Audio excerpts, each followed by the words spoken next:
Sávia, Brasília com uma reunião importante ontem, o ministro... Temos as imagens do encontro que envolveu o ministro das Comunicações, Juscelino Filho, maranhense, de Brasil. Deputado federal médico. Aí o presidente Lula e o ministro... Alexandre Padilha, né? Relações institucionais. Sabe, todo mundo estava esperando essa reunião para saber como é que seria o tratamento que o presidente daria ao ministro Juscelino Filho, porque ele está sendo apontado como envolvido em umas investigações por utilização, por privilegiar lá espaços, propriedade da própria família, em obras do estado do Maranhão. O tratamento ditaria o ritmo de futuros ministros com problemas na gestão Lula. Como é que foi? O ministro saiu animado desse encontro, sabe? Olha, qual é o saldo final, né? O ministro continua, isso já era esperado, não se esperava que o presidente Lula demitisse um ministro antes dos 100 primeiros dias de governo, né? Seria até uma imagem ruim, negativa, aquela foto ali de todos os ministros e ter um trocado por denúncias de corrupção. E o próprio presidente Lula disse que a presunção de inocência a respeito de qualquer denúncia, ela é um pilar também a respeito do tratamento que ele vai ter com os seus ministros. Agora, ele deu um recado para o ministro Juscelino Filho: se explique. E o ministro, de fato, foi para as redes sociais, gravou vídeo, deu entrevista, dando a versão dele dos fatos. Por exemplo, a questão das diárias, né, que ele recebeu e estava num evento pessoal de cavalos de raça em São Paulo. Ele disse que, na verdade, foi um erro do sistema, que creditou essas diárias de maneira automática e, assim que ele soube, ele devolveu os recursos. Mas isso não vai impedir a investigação da Comissão de Ética da Presidência da República. Isso vai correr paralelo à permanência do ministro. Agora, por que o ministro ficou? Não porque as justificativas dele tenham sido extremamente convincentes, não foi isso, né? É a obrigação dele se justificar, mas independente do teor do que ele falou, ele permaneceu porque é do União Brasil. União Brasil tem 59 votos na Câmara dos Deputados, 9 votos no Senado. O presidente Lula, como ontem o presidente da Câmara, Arthur Lira, deixou claro, não tem base ainda, nem para aprovar uma medida simples. Imagine uma PEC, e vão ter muitas PECs. A gente tem um arcabouço, novo arcabouço fiscal, que o ministro Haddad disse que envia agora, em março, aqui para o Congresso. Tem a reforma tributária, tem as medidas provisórias que o presidente Lula já assinou no início do governo e que precisam ser referendadas aqui no Congresso. Então, assim, não tem base e não pode abrir mão dos votos do União Brasil, né? Então, nesse momento, o ministro é um indicado do União Brasil, mais especificamente de Arthur Lira, de Davi Alcolumbre, mas o partido, que é muito fragmentado, são vários partidos dentro de um, parece que se uniu em torno do ministro nessa reta final, com a possibilidade de que ele caísse, né? Seria algo também negativo para esse grupo, para o Centrão de um modo geral. Então, tendo em vista a força do União Brasil e a necessidade do presidente Lula de ter uma base aqui no Congresso, o ministro ficou. Mas eu não sei se esse tratamento vai se aplicar a todos os ministros, não. Vai depender muito dessa correlação de forças. Pode ser que o governo se fortaleça, Joelson e Elivaldo, a respeito da consolidação de uma base aqui, e outros ministros em situação parecida tenham tratamentos diferentes. Cada caso é um caso. Essa situação, então, está, enfim, sem querer fazer trocadilhos com o ministro, mas está pavimentada a permanência do ministro. Pois está pavimentada a propriedade dele, mas também está pavimentada o caminho político, né? Sem dificuldade nenhuma para continuar. É como a Sávia relatou bem aí, a União Brasil, ainda mais com essa perspectiva de federação com o Progressistas, que os dois juntos formarão uma bancada majoritária na Câmara Federal, o peso que tem no Senado e os desafios que o governo tem ainda em processo de construção. Não que se vá admitir o que tem de errado em torno disso, mas tem que levar em conta, sim, aspectos políticos na hora de definir o futuro da composição e do esforço de construir uma base sólida no Congresso Nacional. Bom, vamos falar aqui sobre cargos federais? Sávia prometeu que ia falar de cargos federais aqui no nosso Jornal do Piauí ontem. E a ideia, nós trouxemos há alguns dias quem seriam os responsáveis pelas indicações de 25 cargos federais aqui no estado do Piauí, pastas importantes, órgãos importantes. E a Sávia disse, estou apurando os nomes que vão ocupar os cargos. E aí, sabe? Já tem esses nomes? Chama a cartela. Cartela no ar? Ainda bem que eu comecei a apurar ontem, Joelson. Ainda bem que eu comecei a apurar ontem, porque hoje eu já soube que eles fizeram uma reunião, a bancada, para dizer que não era para divulgar os indicados ainda, que é para divulgar todo mundo junto depois. Só que como eu comecei a apurar já faz uns 2 dias, eu trouxe alguns desses cargos aí antes dessa proibição aí de divulgação dos nomes. Foi apanhada pela nova decisão, né? Que foi posterior à sua apuração, tá correto. Sávia Barreto. Vamos ver então na tela para você os nomes dos cargos federais, os nomes que devem ocupar cargos federais aqui no estado do Piauí, tá? Lembrando, nós temos aqui cargos que são federais atuando no estado do Piauí, no território piauiense, e são a esses cargos que a gente está se referindo. Ícaro Carvalho é o indicado para o INCRA, indicação do deputado Francisco Costa, do PT. Danilo Rocha Brito Viana, na Conab, aí permanece na Conab, né? Então, já está na Conab, permanece na Conab. Indicação Merlong Solano. Terezinha de Jesus Ferreira da Silva, no INFAM, também uma indicação do deputado federal do PT, Merlong Solano. Edilberto Barros, no MDA, Ministério do Desenvolvimento Agrário. Castro Neto é o indicante. Indicador ou indicou, né? Marcelo Castro Filho, na Codevasf. Aí não precisa apresentação. Indicação de Marcelo Castro. São os nomes aí trazidos por Sávia. É isso, né? Trazidos por Sávia Barreto. Tá aí, Sávia. Nomes, portanto, de indicações de Merlong Solano, indicações de Marcelo Castro. E aí eu pergunto para você, Sávia, o que é que definiu, o que é que foi utilizado pelos parlamentares piauienses como critério para essas indicações? Percebo que Merlong, por exemplo, está na Conab, que trabalha com segurança alimentar. Quais foram os critérios utilizados por eles? Olha, no caso do deputado Merlong Solano, ainda falta uma indicação dele, mas essas duas, a Terezinha, economista, é uma economista da CEPLAN, né? Um quadro mais técnico também. E na Conab já é um servidor da própria Conab.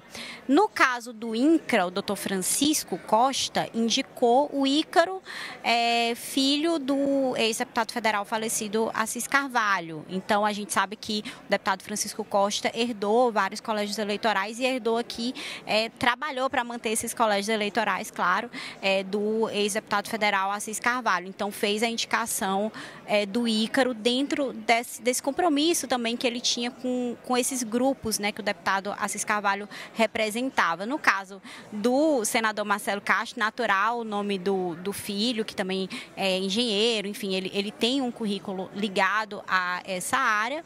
E a outra indicação do Edilberto é um vereador da cidade de Flores, que foi um dos articuladores de base da campanha do deputado federal Castro Neto. Então, assim, a gente vê aí que, de fato, são nomes da estrita confiança desses parlamentares, no caso dessas indicações que a gente apurou até agora. Eu falei com o deputado Marcos Aurélio Sampaio, o deputado Flávio Nogueira, outros parlamentares aqui em Brasília, que disseram, sabe, eu ainda não fechei o nome, prefiro não divulgar agora, porque, de fato, é hora realmente de reunir o seu grupo político depois da definição dos cargos, porque existia disputa. Então, depois que essa indefinição foi superada, eles realmente vão avaliar ali quem de fato tem um perfil, porque esses nomes vão ser avaliados pela presidência da República antes das nomeações. Então, tem todo um critério também e eles querem fazer indicações consistentes até para não ter que mudar posteriormente, né? Então, existe uma preocupação dos deputados com as suas bases, né, para poder alinhar, de fato, nomes que possam somar, Joelson. Indicação onde o erro gera um desgaste, né? Porque você tem que fazer uma troca, tem que passar pela Casa Civil tudo de novo, então é bem criterioso, de fato. Agora, Elivaldo, os nomes que a Sávia apontou para nós são nomes, me parece que os indicadores, os padrinhos políticos dos indicados, vamos dizer assim, tiveram o cuidado de obedecer a alguns critérios técnicos importantes. Por exemplo, na Conab, é um servidor de carreira, o Danilo, que já era superintendente. Já está lá, né, na superintendência. A Terezinha no INFAM, com o Merlong, também é um quadro preparado. O próprio Marcelo, filho de Marcelo Castro Filho, é um técnico da área. É engenheiro agrônomo, de formação, Então, houve esse cuidado. A exceção, acho que do Ícaro, não sei qual é a formação dele, mas é um nome ligado ao deputado Francisco Costa e Assis Carvalho. Assis Carvalho, que já indicou lá para o INCRA, né, no caso, o INCRA. Então, tem aí essa adequação política e ele vai tem esse desafio lá de conduzir essa instituição que é importante. Ele é muito jovem, né? Muito jovem, né? Eu não sei a formação técnica dele, mas me parece que ele é ligado também à tecnologia da informação, se não me engano, aí nessa área aí. Muito bom. Tá aí as informações da Sávia Barreto. Imagens na tela agora para a gente falar de reunião de bancada. Partido dos Trabalhadores reunida, bancada do PT em reunião. Nós temos as imagens aí. Essas são as imagens? Está aí, ó. Imagens da reunião do PT. Esse encontro aconteceu em Brasília, envolvendo integrantes do Partido dos Trabalhadores que ocupam cargos no parlamento, Sávia. E ela teve que objetivo? Uma reunião bem boa participação, né? Aliás, aconteceu onde? Me parece uma sala de comissão, né? Exatamente. Sávia, onde foi o encontro? É isso, foi no plenário 6 aqui da Câmara dos Deputados, para poder abarcar todo mundo, enfim, reunião da liderança do PT. Eu perguntei até para um deputado que saiu da reunião, como foi? E ele falou assim, olha, você sabe como é o PT, né? Aí eu falei assim, eu sei. Ou seja, muitas visões distintas ali, e eles cobraram duro o líder do partido, que é o deputado Zeca Dirceu, e cobraram o quê? Que os indicados do ex-presidente Jair Bolsonaro deixassem os cargos federais nos estados. Aí não abarca só o Piauí. No caso do Piauí, só tem um deputado federal que ainda não fez aí, não deixou, né, o cargo à disposição. Está sendo cobrado para que o seu indicado deixe. Mas os demais já entregaram e aí não tem como fazer a indicação ainda dos nomes da nova bancada. Por quê? Porque passa por esse processo, tem que ser analisado, Joyce, como você falou, na Casa Civil. Então, provavelmente, as nomeações só saem no Diário Oficial da União em abril. E aí a bancada do PT disse, tudo bem, indiquem, então, os interinos. A gente não pode ficar com aliados do ex-presidente Jair Bolsonaro. Então, o PT fez muitas cobranças aí ao líder Zeca Dirceu. A gente conversou com o deputado Flávio Nogueira, que explicou um pouco sobre qual é essa expectativa do PT, de resposta do PT a essas solicitações dos deputados. Graças a Deus, nosso estado não teve, pequenas, mas foram resolvidas, de que muitos não chegaram ainda a acordo em seus estados e que precisa ser resolvido. Eles questionam muito do que estão ainda nos cargos pessoas do outro governo e que é pressa, né? E dizendo inclusive que os outros estados, pedindo inclusive que mesmo aqueles que não fossem ainda consenso, para que demitisse os do outro governo e botasse um funcionário de carreira. O senhor já tem... Provisoriamente. Você já tem indicação dos nomes dos cargos federais do Piauí? Tem essa expectativa? O senhor já definiu? Só falta um deputado federal entregar.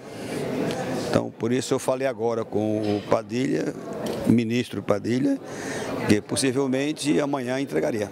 Ontem o presidente Arthur Lira falou sobre o governo Lula, né, que não teria ainda uma base aqui na Câmara, nem para passar medidas mais simples, menos ainda PECs, medidas constitucionais. Como é que o senhor vê essa possível dificuldade do governo Lula na construção dessa base? Mas isso eu disse para você, foi há uns 15 dias, por isso que ele está costurando, né? O presidente Lula tem uma capacidade muito grande de resolver problemas dessa ordem. O governo até que já aumentou bastante o número de parlamentares, principalmente aqui na Câmara, mas ainda não chegou a um bom termo, quer dizer, um bom número, até mesmo para decisões que seja resolvido por maioria absoluta, né? Mas o governo também está conversando não só com partidos, mas tem muitos parlamentares que estão aí dispostos, né, a acompanhar o nosso programa partidário, ou então todos esses partidos, né, principalmente aquela área social, Bolsa Família, Minha Casa Minha Vida, e, enfim, aquele programa que principalmente do Nordeste tem um conteúdo muito forte social. Então, mesmo parlamentares que o partido não acompanha, eles possam estar acompanhando. Bom, tá aí a informação do deputado Flávio, né? Sabe, rapidinho aqui que a gente já está perto do nosso horário limite, mas as pessoas às vezes não se dão conta, mas esse período de transição ele não se encerra com a posse do presidente, não, né? Tem todo um período da administração. Estamos chegando em março, ainda tem indicado de Bolsonaro ocupando o cargo federal. E ainda tem um deputado que não entregou o cargo, né? Eu estou atrás de descobrir aqui quem foi que não entregou. Vamos acompanhar aí. Sávia Barreto sempre com as apurações dos bastidores aqui no nosso Jornal do Piauí.